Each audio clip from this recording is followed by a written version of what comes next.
하나님의 말씀은 누가복음 7장 1절부터 10절 말씀입니다. 9절, 10절 두 절을 합독하고 누가복음 7장 1절부터 10절을 보겠습니다. 9절, 10절 두 절을 합독하도록 하겠습니다. 예수께서 들으시고 그를 놀랍게 여기어 돌이키사 따르는 무리에게 이르시되 내가 너희에게 이르노니 이스라엘 중에서도 이만한 믿음은 만나보지 못하였노라 하시더라. 보내었던 사람들이 집으로 돌아가 보매 종이 이미 나아 있었더라. 아멘. 자, 이제 7장, 8장으로 이제 계속 들어갈 건데요. 자, 먼저 구분을 좀 합시다. 예수님의 공생의 사역 전체를 보면 12사도와 좀 어느 정도 연관이 있습니다. 이 무슨 얘기냐면, 예수님의 공생의 3년 6개월의 사역을 전기와 후기로 나눈다면, 12사도들을 파송하는 장면이 나와서 그게 이제 누가복음 9장에 나와요.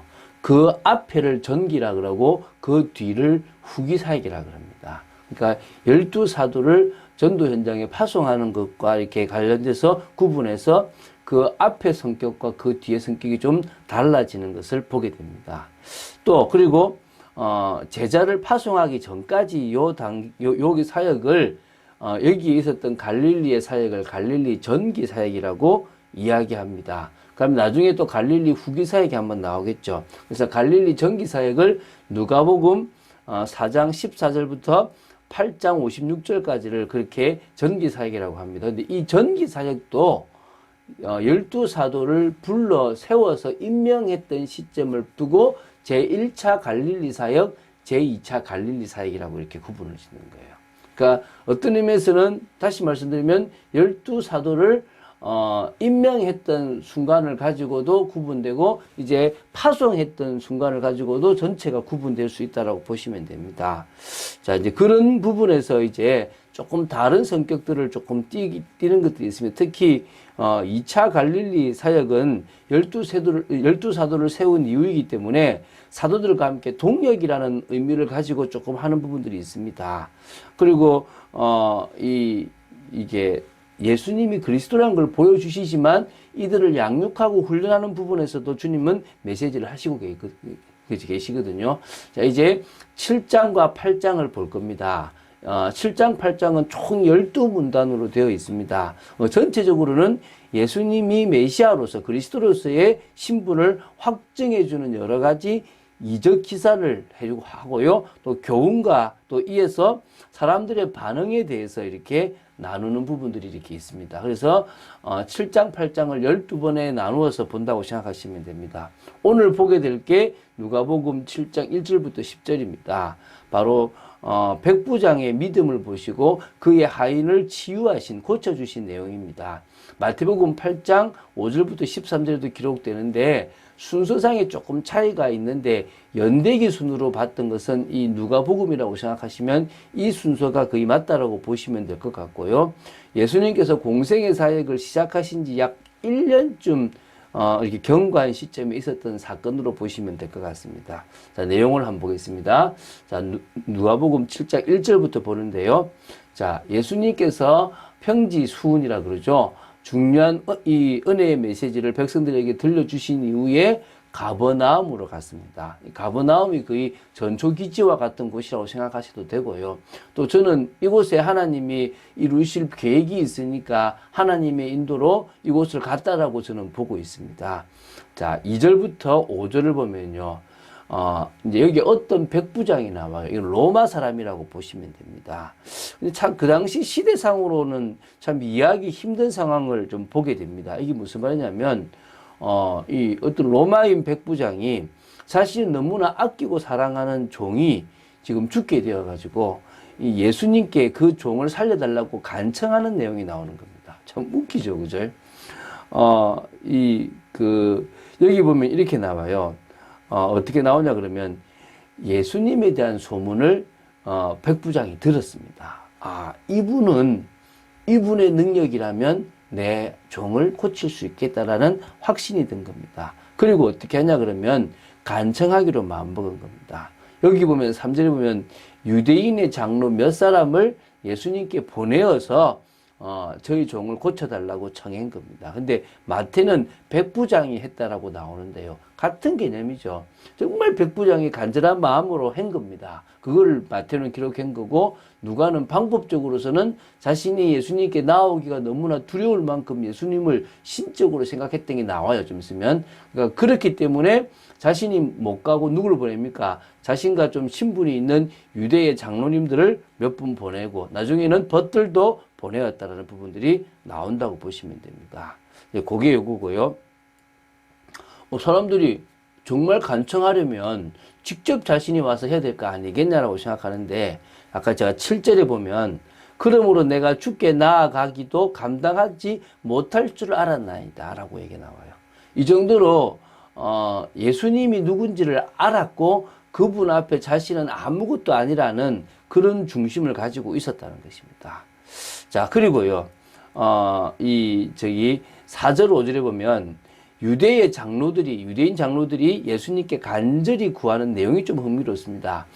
예수님이 그 백부장의 종을 고치시는 일이 그 사람에게는 합당하고 당연히 해줘야 될 일입니다. 그 이유가 뭐냐면, 다른 로마인들과 다르게 유대민족을 사랑했습니다. 그리고 가버나움에 있는 회당도 저 사람이 지었습니다. 다시 말하면 이 사람이 어떤 사람이냐, 이 유대교의 마음을 가지고 있고, 유대교에 어떻게 보면은 입교하고 싶은, 다시 말하면 들어오고 싶은, 그 정도로 우리와 좋은 관계를 가지고 있었던 그런 사람입니다. 그래서 그는 그런 응답을 받아도 됩니다라고 얘기하는 겁니다. 이 정도로 백부장 이 사람은요, 평소에 식민지의 이 유대 백성들한테도요, 호의를 베풀고 사랑을 베풀고 그들과 신임과 신뢰가 두터웠던 그런 사람입니다. 그러니까 이 사람에게 어려움이 당하니까 유대의 장로님들이 발벗고 나서서 움직일 정도가 되었다라고 보시면 됩니다. 자, 이제 7절부터 8절을 보겠습니다. 예수님은 기꺼이 그 백부장의 종을 고치시려고 마음을 먹으신 겁니다. 하나님께서 원하시고 주님께서 원하시면 낫습니다. 그러니까 우리가 원하는 게 아니라 주님이 원하시면 됩니다. 우리는 고백해야 됩니다. 주님 고쳐주실 수 있으면 고쳐달라. 이 말은 틀렸고요. 주님이 원하시고 주님이 저를 고치시는 것이 하나님의 계획 속에 있다면 저를 고쳐주십시오. 이런 고백이 맞는 고백입니다. 자, 그리고요, 이제 가고 있는데, 사실은 예수님은 안 가셔도 된다는 걸 알았겠죠. 그러나 확인시켜 줘야 됩니다. 누구에게요? 유대의 장로들에게도 확인시켜 주고, 가장 중요한 것은 제자들에게 확인시켜 주셔야 된다는 것입니다. 많은 사람들에게 확인시켜 줘야 됩니다. 그 예수님이 계셨던 곳에서 백부장의 집이 멀지 않았는데요, 가는 중에 백부장이 자신의 벗들을 이번에는 보내가지고, 주여 수고하시지 마옵소서, 내 집에 들어오심을 나는 감당하지 못하겠나이다. 차원이 달라요. 지금 유대인들이 예수님을 바라보는 것하고 이 백부장 이방인이 예수님을 바라보는 것하고 차원이 다른 거예요. 나중에 수로보니게 여인도 나오는데요, 오히려 유대인들, 이런 사람들은 믿음이 없는 거예요. 근데 이 이방인들은요, 오히려 예수님을 믿는 겁니다. 그러니까 이제 말씀만 하십시오. 그럼 자신의 아이 낳겠다는 겁니다. 자기가 저도 제 밑에 수하가 있는데 제 종에게 오라 하면 오고요, 가라 하면 갑니다. 그처럼 말씀만 하시면 나을 거라고 저는 믿습니다. 이 보통 믿음이 아닌 거예요. 그러니까 오히려 예수님이 참, 나는 이스라엘이 잃어버린 사람을 위해서 먼저 왔는데 이들은 이렇게 믿음이 없는데, 저 백부장 저 사람은 이방인인데도 이렇게 믿음이 있구나를 본 겁니다. 자, 그래서 이런 부분에서 이 백부장은 뭐 능력이 있다니까 뭐 한번 나와볼까, 이런 개념으로 예수님을 만난 게 아닌 거예요. 이 사람은 내가 잘 모르지만 내가 조금 유대교에 관심을 가진 입장에서 내가 볼 때 저분은 정말 그리스도다. 저분은 하나님이다. 저분을 통해서만 내 종뿐만 아니라 내 인생의 문제가 해결될 수 있다라고 저는 믿을 수 있었다고 생각됩니다. 오히려 저분을 통해서만 내 종의 병이 나을 수 있다라는 믿음을 주님은 보셨다라고 믿습니다. 자, 이제 9절, 10절을 보는데요. 예수님께서는 이 백부장이 보낸 벗들의 말을 들으면서요, 백부장을 새롭게 이제 보신 거예요. 물론 아셨습니다. 나다나엘을 아셨던 것처럼 당연히 그 백부장을 아셨다라고 보시면 됩니다. 근데 예수님께서 뭐요? 놀랍게 여겼다고 얘기합니다. 복음서 전체에, 저도 이번에 연구하면서 봤는데, 예수님께서 놀란 장면이 2번 나온대요. 2번 등장하는, 이게 모두 믿음과 관련이 있다고 합니다. 한 번이 언제냐면, 나사렛 그 고향의 사람들이 믿지 않았기 때문에 놀랐대요. 다른 한 번은 이 백부장이 믿음의 고백을 했기 때문에 놀라셨던 것입니다. 정작 믿음을 보여야 할 고향 사람들은, 이 유대인들은 예수님을 믿지 않았기 때문에 정말 좀 답답했고 놀랐고요. 예수님께 믿음을 보일 수 있다고 기대되지 않는 이방 사람인 백부장은요, 놀라운 믿음을 보였다는 것입니다. 그래서 예수님은 이 백부장의 그 믿음을 보시고 오히려 감동하셨다라고 보시면 됩니다. 이스라엘 중에서도 이만한 믿음을 만나보지 못하였노라.